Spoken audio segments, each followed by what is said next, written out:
കുറച്ച് നാളുകൾക്ക് മുമ്പ് ഞാൻ ഒരു ലേഖനം വായിക്കാനിടയായി. നിങ്ങളത് കേട്ടിട്ടുണ്ടാവും. അത് യേശുക്രിസ്തുവിൻ്റെ ജീവിതത്തെക്കുറിച്ചാണ്. ഈ ഭൂമിയിൽ ജീവിച്ച ഒരു ജീവിതം കൊണ്ട് സംഭവിച്ച കാര്യം, ഒറ്റ മനുഷ്യൻ്റെ ജീവിതം. ഞാനത് വായിക്കാം. ഇത് യേശുവിനെക്കുറിച്ചാണ് പറയുന്നത്. ഇത് നിങ്ങളുമായിട്ട് തട്ടിച്ചു നോക്കുക. അവൻ ജനിച്ചത് ആരും അറിയാത്ത ഒരു ചെറിയ ഗ്രാമത്തിലാണ്, ഒരു ചെറിയ രാജ്യത്ത്. ഗ്രാമവാസിയും ദരിദ്രയുമായ ഒരു പെൺകുട്ടിയിലാണ് അവൻ ജനിച്ചത്. അവൻ വളർന്നത് മറ്റൊരു ചെറിയ പട്ടണത്തിൽ. അവൻ്റെ 30 വയസ്സുവരെ അവൻ ഒരു മരപ്പണിക്കാരനായിട്ട് ജോലി ചെയ്തു. അടുത്ത 3 വർഷം അവനൊരു സഞ്ചാര പ്രസംഗിയായിരുന്നു. നിങ്ങൾക്കറിയാവുന്ന ലോകം തച്ചനെയും നടന്ന് പ്രസംഗിക്കുന്നതിനെയും ബഹുമാനിക്കുന്നില്ല. അവൻ ഒരു പുസ്തകവും എഴുതിയില്ല. ഒരു പൊതുസ്ഥാപനത്തിലും അവൻ ജോലി ചെയ്തില്ല. അവനൊരു കുടുംബമില്ലായിരുന്നു. അവനൊരു വീടില്ലായിരുന്നു. അവൻ കോളേജിൽ പഠിച്ചില്ല. ലോകത്തിലുള്ള ഒരു വലിയ പട്ടണം അവൻ സന്ദർശിച്ചില്ല. അവൻ താമസിച്ച സ്ഥലത്ത് നിന്ന് 300 കിലോമീറ്ററിൽ കൂടുതൽ അവൻ ഒരിക്കലും അവൻ്റെ ജീവിതകാലത്ത് സഞ്ചരിച്ചിട്ടില്ല. വലിയ ആളുകൾ ചെയ്യുന്ന ഒരു വലിയ കാര്യവും അവൻ്റെ ജീവിതത്തിൽ അവൻ ഒരിക്കലും ചെയ്തിട്ടില്ല. വൻ കാര്യങ്ങൾ. അവൻ്റെ പേരിനോട് ചേർത്ത് ഒരു ബിരുദവും ഇല്ലായിരുന്നു. അവന് 33 വയസ്സുള്ളപ്പം ആളുകൾ അവനെതിരെ തിരിഞ്ഞു. അവനെ ഏകനായി വിട്ടിട്ട് അവൻ്റെ സ്നേഹിതർ ഓടിമറഞ്ഞു. അവനെ അവൻ്റെ ശത്രുക്കൾക്ക് വിട്ടുകൊടുത്തു. അവനെ നിന്ദിക്കുകയും അവനെ കുറ്റവിചാരണ ചെയ്യുകയും ചെയ്തു. ഒരു കുറ്റവാളിയായി അവനെ ക്രൂശിൽ തറച്ചു കൊല്ലാൻ അവൻ്റെ കാലത്ത് സർക്കാർ അനുവദിച്ചു. അവൻ അങ്ങനെ ക്രൂശിൽ മരിക്കുമ്പം അവനെ ക്രൂശിച്ചവർ അവൻ്റെ വസ്ത്രത്തിനായി ചീട്ടിട്ടു. അതുമാത്രമായിരുന്നു ഈ ഭൂമിയിൽ അവനുണ്ടായിരുന്ന ഏക കാര്യം. അവൻ മരിച്ചപ്പം അവൻ്റെ ഒരു സ്നേഹിതൻ്റെ ദയയിൽ അവനെ അടക്കാനായിട്ട് ഒരു കല്ലറ കടം കൊടുത്തു. അതിനുശേഷം 2000 കൊല്ലം വന്നുപോയി. എന്നാൽ മറ്റാരും ഒരിക്കലും ആ ഒരു മനുഷ്യനെ പോലെ ചരിത്രത്തെ സ്വാധീനിച്ചിട്ടില്ല. മനുഷ്യകുലത്തിൻ്റെ നെടുന്തൂണാണ് അവൻ, യേശുക്രിസ്തു. ഏതെങ്കിലും മേഖലയിൽ ഉണ്ടായ എല്ലാ അഭിവൃദ്ധിയുടെയും നേതൃത്വം അവനാണ്.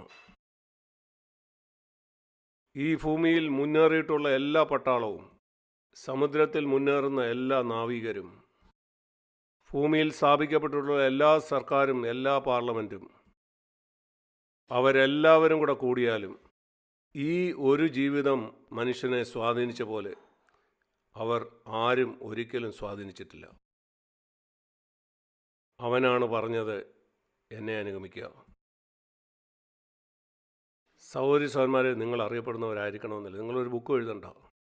നിങ്ങൾക്കൊരു വീടില്ലെങ്കിലും, നിങ്ങൾക്കൊരു കുടുംബമില്ലെങ്കിലും, നിങ്ങൾക്കിതുണ്ടെങ്കിൽ ദൈവത്തിന് നന്ദി. ഇതുകൊണ്ടെന്തെങ്കിലും കുഴപ്പമുണ്ടെന്നല്ല ഞാൻ പറയുന്നു. ഞാൻ പുസ്തകങ്ങൾ എഴുതിയിട്ടുണ്ട്, എനിക്ക് വീടുണ്ട്, എനിക്ക് കുടുംബമുണ്ട്. ഞാൻ പറയുന്ന ഈ കാര്യങ്ങളല്ല എനിക്ക് പ്രധാനപ്പെട്ടത്. നിങ്ങൾ ദൈവത്തിന് മുമ്പിൽ എങ്ങനെ ജീവിച്ചു എന്നുള്ളതാണ് പ്രധാനപ്പെട്ടത്. ഒറ്റ ജീവിതം, അതുകൊണ്ട് നിങ്ങൾക്ക് ലക്ഷങ്ങളെ സ്വാധീനിക്കാൻ കഴിയും, നിങ്ങൾ ദൈവത്തിന് മുമ്പിൽ ജീവിക്കുന്നെങ്കിൽ. അത് വളരെ പ്രധാനപ്പെട്ടതാണ്. യേശുവിൻ്റെ ജീവിതത്തിൻ്റെ മൂല്യം എന്താണെന്ന് നിങ്ങൾ ചിന്തിച്ച് നോക്കുക. നമുക്ക് ചില കാര്യങ്ങൾ പഠിക്കാൻ കഴിയും, ചില രഹസ്യങ്ങൾ അവിടുന്ന് എനിക്ക് പഠിക്കാൻ കഴിയും. എൻ്റെ ജീവിതത്തിൻ്റെ മുകളിലോട്ടുള്ള പണി എങ്ങനെയാണ് പണിയേണ്ടതെന്ന്.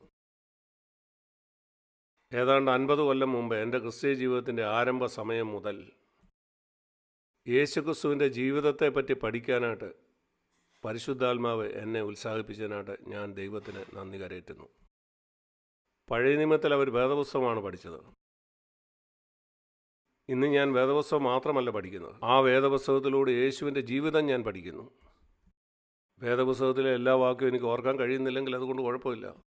യേശു എങ്ങനെയാണ് ജീവിച്ചെന്ന് യേശുവിൻ്റെ ജീവിതം എനിക്ക് പഠിക്കാൻ കഴിയുന്നെങ്കിൽ, പരിശുദ്ധാത്മാവിൻ്റെ ശക്തിയാൽ ആ ജീവിതം ഞാനും അനുഗമിക്കുന്നവനാണെങ്കിൽ, എങ്കിൽ ഞാൻ മനോഹരമായ ജീവിതം നടത്തും. വേദപുസ്തകം അറിയത്തില്ലെങ്കിൽ ഓർക്കുക, യേശു ഉയർത്തെഴുന്നേറ്റ ശേഷം 1400 കൊല്ലം ഈ ബൈബിള് ആരുടെ കയ്യിലും ഇല്ലായിരുന്നു. അച്ചടിച്ച വേദപുസ്തകം ഉണ്ടായത് 1500കളിലാണ്. 1400 കൊല്ലം ഒരു വേദപുസ്തകമില്ലാതെ ആളുകൾ എങ്ങനെയാണ് ജീവിച്ചത്? 1-ാം നൂറ്റാണ്ടിലെ ക്രിസ്ത്യാനികൾ അവരുടെ ഒരു വേദപുസ്തകം ആ നാളുകളിലില്ലായിരുന്നു. പുതിയ നിയമം പൂർത്തിയായ 1-ാം നൂറ്റാണ്ടിൻ്റെ അവസാനത്തിലാണ്. എന്നാൽ അവർക്ക് എന്തോ ഉണ്ടായിരുന്നു. യേശുവിൻ്റെ ജീവിതത്തെക്കുറിച്ച് അവർക്കറിയാമായിരുന്നു. പരിശുദ്ധാത്മാവ് അവരെ കാണിച്ചു എന്ത് പ്രമാണത്തിൻ്റെ അടിസ്ഥാനത്തിലാണ് യേശു ജീവിച്ചത്. അങ്ങനെയാണ് ക്രിസ്ത്യാനികൾ, യഥാർത്ഥ ക്രിസ്ത്യാനികൾ ജീവിക്കുന്നത്. അവരുടെ കയ്യിലൊരു വേദപുസ്തകം ഇല്ലാഞ്ഞപ്പം. ഇന്ന് നമുക്ക് വളരെ ദൈവവചന ജ്ഞാനമുണ്ട്, അത് നല്ലതാണ്. എന്നാൽ ചോദ്യം ഇതാണ്, എന്താണ് നിങ്ങൾ വേദപുസ്തകത്തിൽ വായിക്കുന്നത്? ചിലപ്പോൾ ഒരു പ്രസംഗം പറയാനാണോ? യേശുവിൻ്റെ ജീവിതത്തെ പറ്റിയാണ് നിങ്ങൾ പഠിക്കേണ്ടത്. അതിനവസാനമില്ല. ഞാൻ ഇപ്പോഴും പഠിച്ചുകൊണ്ടിരിക്കുകയാണ്. എങ്ങനെ ജീവിക്കണമെന്ന് യേശുവിനെക്കുറിച്ച് പഠിക്കുമ്പോഴാണ് ഞാൻ മനസ്സിലാക്കുന്നത്. അവൻ ഭൂമിയിൽ ജീവിച്ചപ്പോൾ അവൻ്റെ ജീവിതത്തിൻ്റെ പ്രമാണം എന്തായിരുന്നു? ഞാൻ നിങ്ങളോടൊരു ഉദാഹരണം പറയാം. നിങ്ങൾ പഴയ നിയമം പഠിക്കുമ്പം ദൈവം വളരെയധികം ഊന്നി പറഞ്ഞ ഒരു കാര്യമാണ് ശബത്തിനെ പറ്റി, അതെങ്ങനെ പ്രമാണിക്കണമെന്ന്. വേദപുസ്തകത്തിൻ്റെ ആരംഭത്തിൽ തന്നെ അത് പറയുന്നുണ്ട്. 6 ദിവസം കൊണ്ട് ദൈവം ഈ ഭൂമിയെ പുനഃസൃഷ്ടിച്ചു, 7-ാം ദിവസം അവൻ വിശ്രമിച്ചു. ദൈവത്തിന് 1 സെക്കൻഡ് കൊണ്ട് ഭൂമിയെ പുനഃസൃഷ്ടിക്കാൻ കഴിയുമായിരുന്നു. എന്നാൽ അവൻ ഒരു മാതൃക നമുക്ക് കാണിച്ചു തരികയായിരുന്നു. അവൻ 6 ദിവസം കൊണ്ട് ആ പുനഃസൃഷ്ടി ചെയ്തത് മനുഷ്യനൊരു മാതൃക കാണിക്കുകയായിരുന്നു. മനുഷ്യനോട് അവൻ പറയുകയായിരുന്നു, 6 ദിവസം നീ ജോലി ചെയ്താൽ 1 ദിവസം നീ വിശ്രമിക്കണം. ഈ ഭൂമി മുഴുവനും വേദപുസ്തകത്തിൻ്റെ ആദ്യത്തെ 2 അധ്യായങ്ങൾ എഴുതിയിരിക്കുന്ന ലോകത്തിലുള്ള എല്ലാവരും അത് ചെയ്യുന്ന ഒരു കാര്യമാണ്. 7 ദിവസത്തിൽ 1 ദിവസം അവധിയായിരിക്കണം. എന്നാൽ അതുമാത്രമല്ല, ദൈവം ആദത്തെ സൃഷ്ടിച്ചപ്പോൾ അവൻ ഒരവധി ഉണ്ടായിരിക്കണമെന്ന് മാത്രമല്ല പറഞ്ഞു. ആദമിനെ 6-ാം ദിവസം സൃഷ്ടിച്ചുകൊണ്ട് 7-ാം ദിവസം അവൻ്റെ ജീവിതത്തിലെ 1-ാം ദിവസമായിരുന്നു. 6-ാം ദിവസത്തിൻ്റെ അവസാനമാണ് അവനെ സൃഷ്ടിച്ചത്. അതുകൊണ്ട് 1-ാം ദിവസം അവന് വിശ്രമത്തിൻ്റെ ദിവസമായിരുന്നു. 6 ദിവസം അധ്വാനിച്ചതിന് ശേഷമല്ല അവൻ വിശ്രമിച്ചത്. 1-ാം നാളിൽ അവൻ ദൈവത്തോട് കൂട്ടായ്മ കൂടി, അതിനുശേഷം അവൻ ജോലി ചെയ്തു. അതാണ് ശബത്തിൻ്റെ അർത്ഥം. അത് ദൈവത്തോട് കൂട്ടായ്മ കൂടാനായിട്ടുള്ള ഒരു ദിവസമാണ്. പഴയ നിയമത്തിലെ ആളുകൾ അത് മനസ്സിലാക്കില്ല. അവർ വിചാരിച്ചു ആ ദിവസം ഒരു ജോലിയും ചെയ്യരുത്, ഒന്നും ചെയ്യാതെ വെറുതെ ഇരുന്നാൽ മതി. അത് ദൈവത്തോടുള്ള കൂട്ടായ്മയുടെ നാളാണ്. എന്നാൽ പുതിയ നിയമത്തിലെ മനോഹരമായ കാര്യം ഇതാണ്. അത് ദൈവം പറയുകയാണ്, ആഴ്ചയുടെ എല്ലാ ദിവസവും നിനക്ക് എന്നോട് കൂട്ടായ്മയിൽ ഇരിക്കാൻ കഴിയും. ഒരു ദിവസമല്ല, ഞാൻ ദൈവത്തോട് ഒരു ദിവസമല്ല കൂട്ടായ്മ കൂടുന്നത്. സഭയിലേക്ക് പോകുന്നത് ആഴ്ചയിൽ 1 ദിവസമായിരിക്കാം, അത് ശരി. എന്നാൽ ദൈവത്തോടുള്ള കൂട്ടായ്മ അത് നിരന്തരമായ ഒരു കാര്യമായിരിക്കണം. എൻ്റെ എല്ലാ ദിവസവും ഇന്നൊരു ശബത്താണ്. അതിനർത്ഥം ദൈവത്തോടുള്ള കൂട്ടായ്മയുടെ ദിവസം. ദൈവത്തോടുള്ള കൂട്ടായ്മ മാത്രമല്ലത്, വിശ്രമത്തിൻ്റെ ദിവസമാണ്. ശബത്ത് സ്വസ്ഥതയുടെ ദിവസമാണ്. എന്തിൽ നിന്നുള്ള സ്വസ്ഥത? വിചാരങ്ങളിൽ നിന്നുള്ള സ്വസ്ഥത, പിരിമുറുക്കത്തിൽ നിന്ന്, മറ്റുള്ളവരോടുള്ള കയ്പിൽ നിന്ന്, നമ്മുടെ ഹൃദയത്തിൽ അസ്വസ്ഥത കൊണ്ടുവരുന്ന എല്ലാ കാര്യങ്ങളിൽ നിന്നും. ഒരാൾ എന്നെക്കുറിച്ച് പറഞ്ഞ കാര്യം, അവരെന്നോട് ചെയ്ത കാര്യം, ഇങ്ങനെ ഉണ്ടാകുന്ന അസ്വസ്ഥത അത് വിശ്രമമല്ല. യേശുക്രിസ്തുവിൻ്റെ ജീവിതം അത് പൂർണ്ണ സ്വസ്ഥതയുടെ ജീവിതമായിരുന്നു. ആ സ്വസ്ഥതയുടെ ജീവിതത്തിൽ നിന്നാണ് തൻ്റെ പിതാവിനെ അവൻ ശുശ്രൂഷിച്ചത്. ഞാൻ പറയും, അങ്ങനെയാണ് ഞാനും അവനെ സേവിക്കേണ്ടത്.